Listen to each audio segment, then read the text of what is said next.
The mannequins in the store display always seemed perfectly posed, until I noticed one had shifted, its plastic eyes locked onto mine.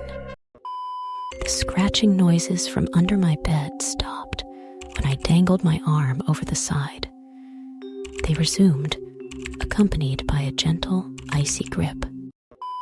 The abandoned hospital hallway was silent, except for the faint sound of a nursery rhyme.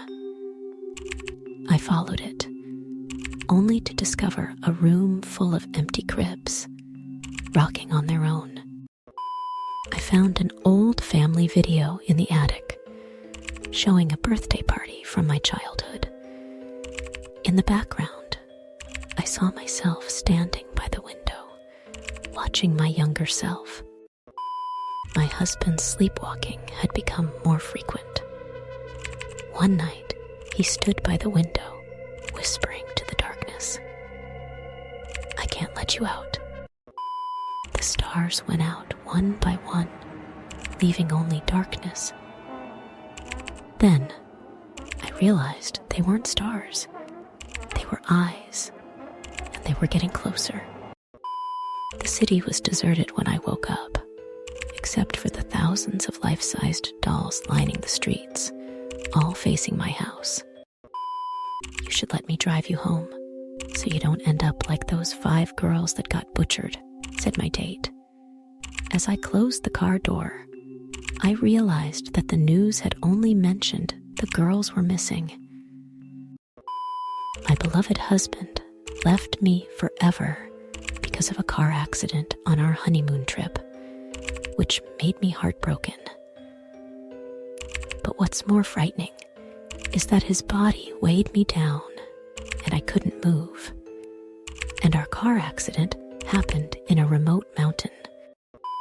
Every evening, he insisted on visiting the dog park, passionately arguing about the breeds and training techniques with other dog owners. But when the police arrived at the crime scene, all they found were dozens of collars, no signs of dogs, and a woman who swore she couldn't take the imaginary barks anymore. After my brother's death, I adopted his mourning dog. But the way it approached me when I undressed in front of it for the first time, as if trained, made me question my brother's secrets with the pup. We have AI sex dolls, and they can talk dirty during sex. They also have a mute button in case they say no. When checking the man's eyes, the coroner instantly knew the man was paralyzed, not dead. Holding back a chuckle, he grabbed his embalming tools, muttering, "Hey, isn't this the jerk who's been sleeping with my wife?" I went to my parents' house to help clean and make sure their place wouldn't have a strange smell. But when I went there tonight, I heard them being unusually noisy downstairs, which is weird, because dead people aren't supposed to make noise, right? There's nothing in the world more soothing than a child's laughter, unless it's 3 a.m. and you're home alone. My little sister hummed an old lullaby as she stitched her doll back together. It's strange, in your final moments, how your mind drifts to such small, tender details. My sister's nightly humming used to soothe me to sleep. Now, after her death last year, the sound haunts the night, chilling me to the bone. I always sang a lullaby to my 9-month-old daughter before she went to bed. As I walk out of her room one night after singing the lullaby, I didn't expect her dead body to sing it back to me. My mother had always told me to check every possible hiding place in the house when I'm alone. I told my daughter the same, but sadly, she hasn't found my body yet. They say you should love what you see in the mirror. That's why I put you behind it. She looked pale and sick as I entered the elevator. So to cheer her up, I told her about how I worked as a surgeon and would have to put red wristbands on all the patients who passed away. "Like this one?" she asked, pointing to her wrist. Every Sunday, Dad insisted on cleaning Mom's jewelry.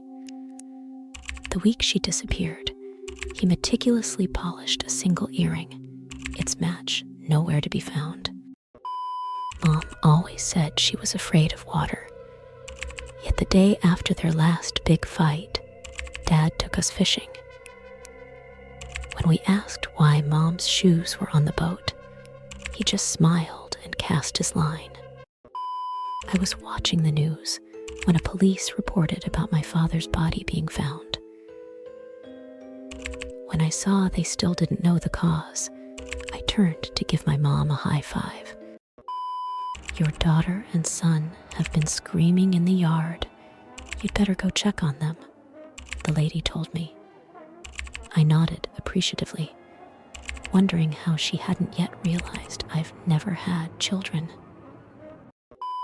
When I was young, there was a man who'd occasionally appear at our local farmer's market, selling jars of this unique chutney named Adam's applesauce.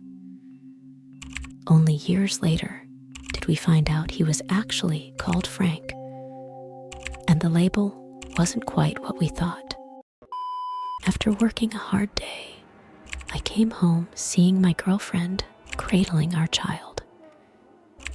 I didn't know which was more terrifying, seeing my dead girlfriend and stillborn child, or knowing that someone broke into my apartment to place them there. After a long journey with many obstacles, my wife and I finally made it to one of the last remaining shelters. These damn humans are really good at hiding, but now the feast can begin. High school was a long time ago. I'm a different person than I was then, my bully protested. "Thanks to you, so am I said as I pressed my cane harder against her withered, liver-spotted neck. After adults used the teleporter 5,000 times without a hitch, they let a child try. But instead of the child coming out, a note appeared. "Second payment taken. You have 5,000 more tries." My workers mentioned earlier they'd be doing rescue and first aid drills today. That's probably why I'm hearing prolonged screams, though they do sound unsettlingly real. My wife insisted we couldn't afford another plumber, but I hired one anyway and told her not to worry about the money. After all, I was due for a promotion, and besides, it wasn't like I'd actually paid the last 10 after that thing in the shower drain ate them. I'm a volunteer firefighter, and sometimes prank friends by pretending to pull them over with my blue light. I tried it on a buddy's car tonight, but when I flashed the light, he sped up and crashed into a tree at 80 mph.